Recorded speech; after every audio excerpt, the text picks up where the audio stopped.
नमस्कार दोस्तों, my self professor Balwinder Singh.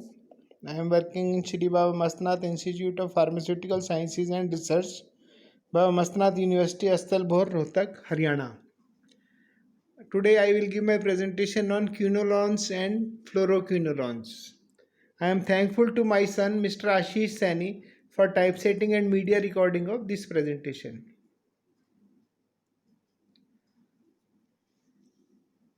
Quinolones, as the name is indicating, it has the basic moiety or basic ring is the quinolone ring.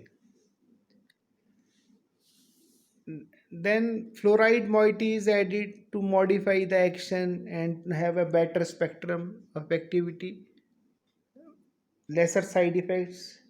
So newer fluoroquinolones come.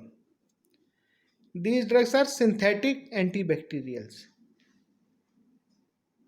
क्यूनोलॉन जो है उसके अगर हम बात करें तो क्यूनोलॉन में जो बेसिक मोइटी है वो क्यूनोलॉन रिंग है, उसमें फ्लोराइड मॉलिक्यूल ऐड किया गया जिससे कि उसके स्पेक्ट्रम को में एनहांसमेंट हुई, बेटर हुआ, और then the drug becomes effective against large number of bacteria. So the it becomes the newer fluoroquinolones. ये ड्रग्स जो है सिंथेटिक एंटीबैक्टीरियल हैं, मतलब केमिकली रिएक्शन द्वारा लैब में मैन्युफैक्चर की जाती हैं. इनका सोर्स नेचुरल नहीं है. जैसे दूसरे एंटीबायोटिक थे वो कोई फंगस से बन रहा है, कोई बैक्टीरिया से बन रहा है, तो मतलब देयर सोर्स इज नेचुरल. तो लेकिन ये जो है केमिकल रिएक्शन से सिंथेटिकली मैन्युफैक्चर की जाती है. That's why the name synthetic antibacterial. First जो क्विनोलॉन है that is the nalidixic acid. Nalidixic acid is bactericidal, bacteria को मार देता है. ग्राम नेगेटिव बैक्टीरिया के अगेंस्ट इफेक्टिव है. जो ग्राम नेगेटिव बैक्टीरिया है जिनके अगेंस्ट इफेक्टिव है they are Enterobacter, Proteus, Klebsiella, Shigella and E coli.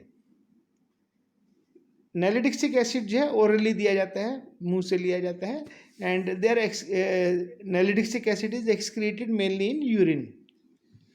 Nalidixic acid was used in urinary tract infections and diarrhea. Coming to fluoroquinolones, fluoroquinolones have the broad spectrum antibacterials classified into two categories: first generation fluoroquinolones and second generation fluoroquinolones. First generation जो पुरानी वाली जो initially जो थे उसमें drugs थी like norfloxacin, ciprofloxacin, ofloxacin and pefloxacin. उसके बाद जो है सेकेंड जनरेशन फ्लोरोक्विनोलॉन्स आए बेटर एफिकेसी के साथ. They are the levofloxacin, moxifloxacin, lomefloxacin and sparfloxacin. Coming to the pharmacodynamics mechanism of action, fluoroquinolones are bactericidal. They act on DNA of bacteria. In gram-negative bacteria, fluoroquinolones inhibits DNA gyrase enzyme. अब ये जो DNA gyrase है ये क्या करता है? DNA gyrase में दो सब यूनिट होती हैं, एक A सब यूनिट है और एक B सब यूनिट है. जो A सब यूनिट है वो बैक्टीरिया में जो DNA का स्ट्रैंड है उसको जो डबल स्ट्रैंड है उसको निक करती है, मतलब कट करती है. जो B सब यूनिट है वो नेगेटिव सुपर कॉइलिंग करती है, और उसके बाद जो है इन द एंड फिर से A सब यूनिट काम करती है. A सब यूनिट जो है वो रीसील करती है निक्ड एंड्स को, जो कट एंड है उनको दोबारा से जोड़ देती है. अब जो फ्लोरोक्विनोलॉन्स हैं they combine with the A subunit of DNA gyrase, और जो DNA स्ट्रैंड की जो कटिंग है दैट इज द निकिंग है और जो रीसीलिंग है उसको स्टॉप कर देता है, जिसकी वजह से बैक्टीरिया की डेथ हो जाती है. अब ग्राम पॉजिटिव बैक्टीरिया में देखते हैं कि ये फ्लोरोक्विनोलॉन्स कैसे एक्ट करते हैं.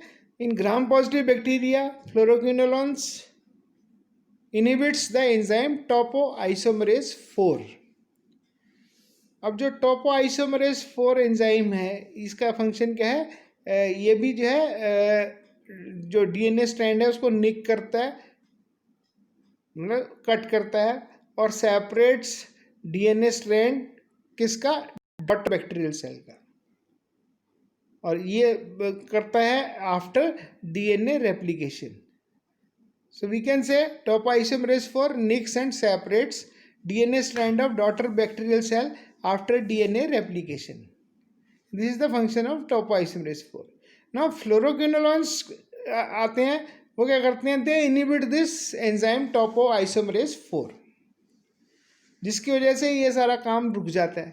अब जो डीएनए है वो डैमेज हो गया, और जो डैमेज डीएनए है वो कॉज करता है रिलीज ऑफ एक्सोन्यूक्लियसिस, जो एंजाइम्स रिलीज करते हैं which digest the bacterial DNA, hence bactericidal action. इस तरह से बैक्टीरिया की डेथ हो जाती है.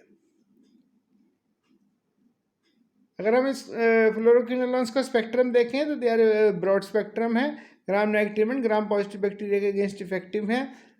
ग्राम नेगेटिव बैक्टीरिया में ये fluoroquinolones are effective against salmonella, typhi जो है, टाइफाइड करते हैं. Then H pylori, E coli, H influenza, gonococci, shigella, proteus, enterobacter, मेंजोकोकाई. And in gram-positive bacteria, they are effective against Staphylococcus, Vibrio cholera, Mycobacterium tuberculosis, Chlamydia, Streptococcus pneumonia, and few anaerobes. अगर हम बात करें जो है pharmacokinetics की, तो these drugs are orally administered, orally दिया जाता है, वाइडली डिस्ट्रीब्यूटेड होता है बॉडी में, एब्जॉर्ब होकर टिश्यूज में डिस्ट्रीब्यूशन होता है, वाइड डिस्ट्रीब्यूशन होता है. Although antacids and food, it affects the absorption of fluoroquinolones, उनकी एब्जॉर्प्शन कम हो जाती है इनकी प्रेजेंस में, तो अवॉइड करना चाहिए. Fluoroquinolones are metabolised in liver and they are excreted in urine. Adverse effect, fluoroquinolones are contraindicated in children. Although they have the lesser side effects as compared to other antibiotics or antibacterials, but still they are having the toxic effect on liver. That's where the hepatotoxicity and photosensitivity is there. Means the patient should avoid sitting under the sunlight after taking the fluoroquinolones. Then there is problem of arrhythmia in some patients. Now coming to the uses of fluoroquinolones, where they are used. There was a time when ciprofloxacin comes, it replaces the chloramphenicol. Prior to that, chloramphenicol was the drug of choice for typhoid, but serious side effects are there with chloramphenicol, and these side effects are not seen with the ciprofloxacin, very widely used. Nowadays so many other drugs are also there. Then fluoroquinolones are used for the treatment of bacterial diarrhea. They are also used in the treatment of respiratory tract infections.